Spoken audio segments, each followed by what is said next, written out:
Welcome to Hiking Misadventures. I am at Mt.Rainier National Park. Today I'm going to hike up to Camp Muir of Mount Rainier, which is the last point that you can hike up to, and then beyond that you actually have to use climbing equipment to go to the top of Mount Rainier. It's going to be just over 10,000 feet, and there should be some snowfields that I'm going to cross over, which should be fun. I'm concerned about it because I only brought my trail runners and I don't have any crampons with me, but hopefully the hiking poles will help with that.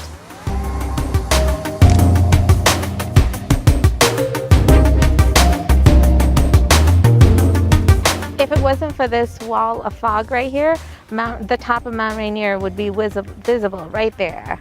The trail just keeps going up, so it's keeping me a little bit warm. As you can see behind me, there's still some ice fields, and I briefly saw the top of Mount Rainier through this wall of fog in front of me.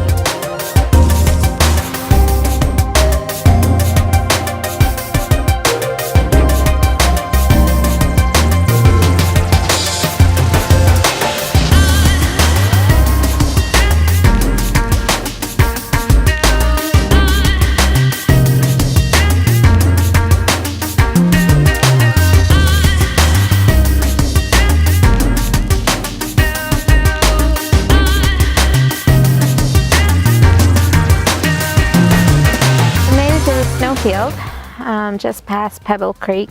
I probably made about 0.2 miles, and it is taking a long time to walk through this snow. It's pretty hard. I didn't bring any crampons or micro clips, unfortunately, so it's making it harder to walk. Walking through the snow, I'm sure you guys know, if you're like walking an extended amount of time, at least for me, my arches start hurting, and they are starting to hurt.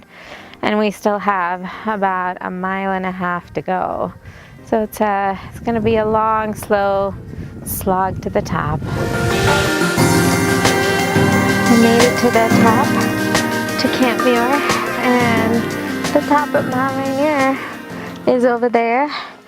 You need a climbing permit to go up there, so I won't be going up there. It took me about 7 hours to get here, and really it was the last 2 miles that took me about 5 hours. Walking in the snow takes a lot of energy and made me really, really tired, and I could only take very tiny steps, and since I have very tiny legs, they were even smaller steps.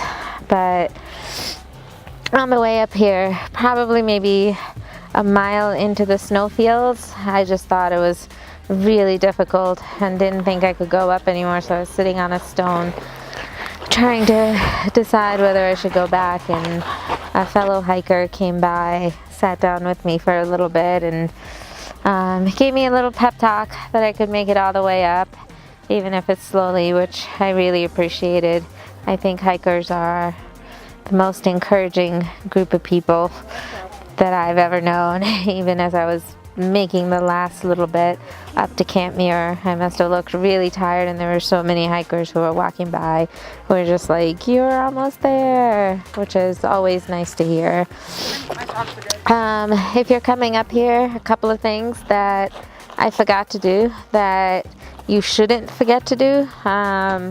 Make sure you bring your sunglasses, because the sun reflects off the snow, and it can be really, really bright, and it can lead to snow blindness. So make sure you bring your sunglasses. Bring a hat, because if it's a nice day like this up here today, it is super bright and super hot. So make sure you bring those things, and also sunblock with you. It's actually very pleasant up here. It's not cold at all. The sun is out, and I'm probably gonna hang out here for another couple of minutes and then head back down, which I keep hearing is much easier and should take less time than it took to come up here. So look over here. There are some tents that are being set up. These are the people who are going to climb to the summit of Mount Rainier. You do need a special permit to climb beyond 10,000 feet, which is Camp Muir. So if you're going any further up than this, you do need a special permit. And it sounds like these folks are going to camp here during the day and then start their ascent to the top at 11 p.m. Most likely to be off the mountain by 2 o'clock in the afternoon so that they're not caught in any kind of storms, which happens at the top of mountains. Looking from here, it doesn't feel like it's that far to the top, but knowing how far Camp Muir was from the top of the ascent that we did, just the half a mile, it took me about probably an hour and a half, so I can imagine it's going to be hard going up there, even though it looks fairly easy right now. It's kind of amazing to see all the crevasses over there in the snowfield and how deep the snow is, really. You can just see how packed in it is and how thick it is.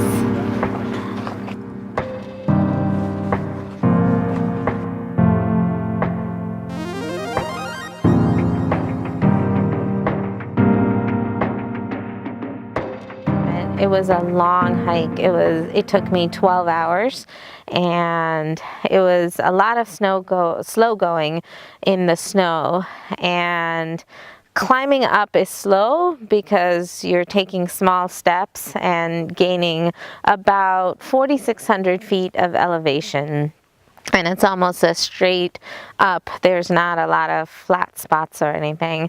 But coming down is even harder because the snow this time of year is kind of slushy. So you kind of like slide down almost. There were lots of times that I slid and fell. But the fun part is that there are a lot of areas where you can actually just kind of like butt slide. It's almost like a water slide or something like that, where you just kind of like go really fast down any of the slopes, and that was really fun, and I did a lot of that. One thing I would recommend is that for this hike that you actually get some really good heavy-duty boots. I hiked up to the top and back in trail runners, which was not a good idea because it was completely soaked by the time I got to the bottom, and it actually didn't give me enough traction. So when I was coming down, I was just slipping all over the place. Plan for a really long day, and then plan for a rest day afterwards.